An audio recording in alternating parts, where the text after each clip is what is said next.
اللهم صل وسلم على سيدنا محمد وعلى آله وأصحابه أجمعين. مرحبا بكم يا البنات في فيديو جديد ووصفة جديدة.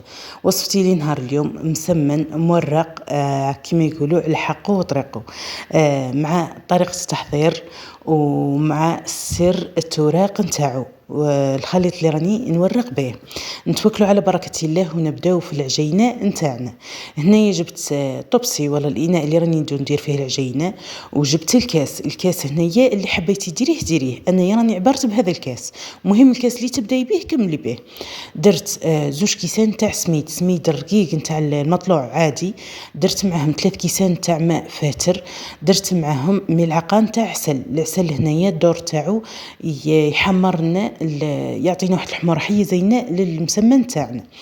درت معاهم رشه خفيفه بين الاصبع تملاحه نتاع خميره الخبز، هذيك تملاحه وتحبي تنحيها نحيها. انا نشتي نديرها كي يعود البرد وكي يعود الصيف ما نديرهاش، فهمتي؟ قلت لكم تملاحه على اطراف الاصابع نتاع خماره، ومن بعدها نخلطهم بالبراميكسور مليح تقريبا 10 دقائق، وكل مره نخلط ونهفت حتى يتعرك لي كامل هذاك العجين. الدور تاع البراميكسور راه هو اللي يعرق لك العجين، فهمتي؟ ومن بعدها نزيد نضيف ملعقه تاع ملح بعد ما نخلط بالبراميكسور، ونبدا نضيف الفرينه هنايا راني عبرتها لك بالكاس نفسه، هدات لي 4 كيسان ونص. درت ربعهم الاولين ونص الكاس بديت نضيف فيه بالتدريج، فهمتوني؟ اني نوري لكم في الكاس راه دالي نص برك، فهمتوا؟ الكاس الخامس. ومن بعدها نجيب ساشي تاع الكونجاتور هذون ولا البلاستيك هذاك تاع السفره، ولا نجيب ماء طابخ نقصو فيه ونلمد به العجين ونخليها ترتاح من 45 دقيقه حتى لساعه، بينا رانا في البرد، راها العجينه لازم ترتاح. من بعدها بعد ما ارتاحت شوفوا الله يبارك في راها طلقت العلك نتاعها وراها تتكسل. هنايا راني نلم في العجينه على بعضها باش تولي لي ملسه والقريصات يجوني معدولين. لميتها على بعضها ودهنتها بزويته وغطيتها بلاستيك وخليتها تزيد ترتاح ثاني تقريبا من 15 دقيقه حتى نص ساعه، فهمتوا؟ كما راكم تشوفوا هنايا نبداو نخدموا في الخليط نتاع التوراق. القرفيه اللي فيها الزيت هذيك نحل بها، والقرفيه الثانيه درت فيها فنجال نتاع سمن والله تحبي مارغرين، درت فيه باكي تاع خميره الحلويات، درت 2 ملاعق نتاع مايزينا وملعقه نتاع فرينه. كيما راكم تشوفوا تحبوا ديروا الملاعق كامل فرينه، تحبوا ديروا الملاعق كامل مايزينا، انا راني درت مزيج ما بين الفرينه وما بين المايزينا. كيما راكم تشوفوا هنايا نخلطها مليح.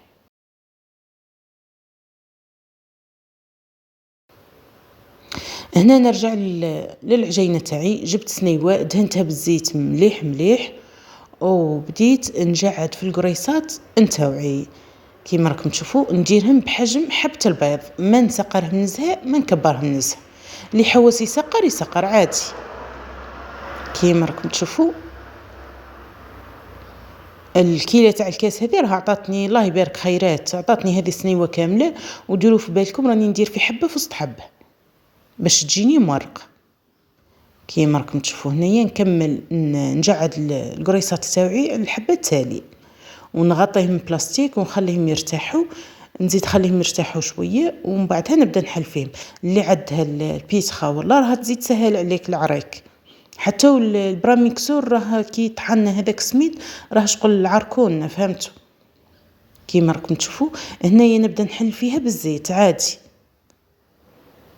كيما راكم شوفوا الله يبارك العجينه كيفاش راه عطيتني الطوع في الحل. وشن هي كل ما خليتي العجينه تاعك ارتاحت راها تجي زينه.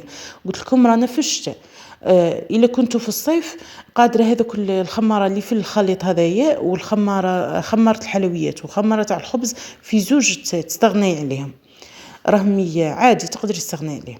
قلت لك بعد ما حليت العجينه تاعي دهنتها بالخليط هذاك، ندير شويه تقريبا ملعقه صغيره ونبدا نمشيها كامل ونطبق الخبزه تاعي على شكل مربع عادي، ومن بعدها نحطها على جهه، ومن بعد نزيد نفتح عجينه واحده اخرى ونزيد ندهنها بشويه نتاع خليط هذاك اللي كنت دايرته. هذا الخليط راه حاله زين تاع توراق، وراني مع الوقت نزيد نمد لكم ثاني خليط واحد اخر. هذو نشتي نورق بهم المسمن باش يجيني مورق وزين. كيما راكم تشوفوا هنايا راني حطيت الخبزه الاولى اللي كنت مطبقتها وحطيتها نحطها في وسط هذاك. كيما راكم تشوفوا هنايا درت معكم واحده اخرى. قلت لكم العجين راه كل ما يعود مرتاح يعطي لكم الطعم، فهمتوا؟ كيما راكم تشوفوا نحل وندير شويه من السمن هذاك والخليط هذاك، ومن بعدها نزيد الزوجه.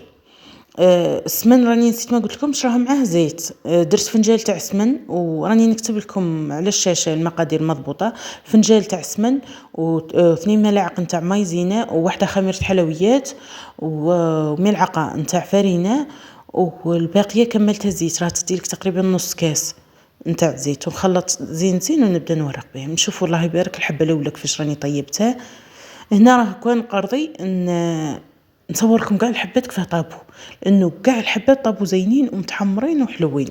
هنا انا راني خيرت هذا الطاجين نطيب فيه، وانتم تحبوا ديروا في المرع عادي. كيما راكم تشوفوا شوفوا الله يبارك كيفاش راه يطيب مورق. المسمن باش ننصحكم، المسمن راه ما يطيبش على نار عاليه، راه يطيب على نار متوسطه نوعا ما، ولازم يتقلب نزهه باش تقدري تورقيه.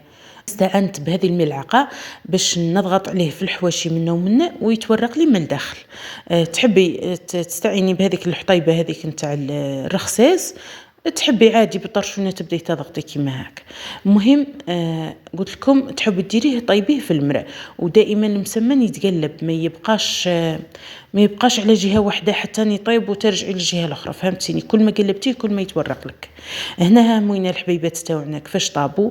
راه المره الاولى يطيب لك مقرمش، ومن بعد كي تحطيه يهدى شويه كيما هكا تقطعيه بطرشونه راه يليان يولي يدله. كيما راكم تشوفوا شوفوا الله يبارك كيفاش راه مورق، كيفاش راه طايب.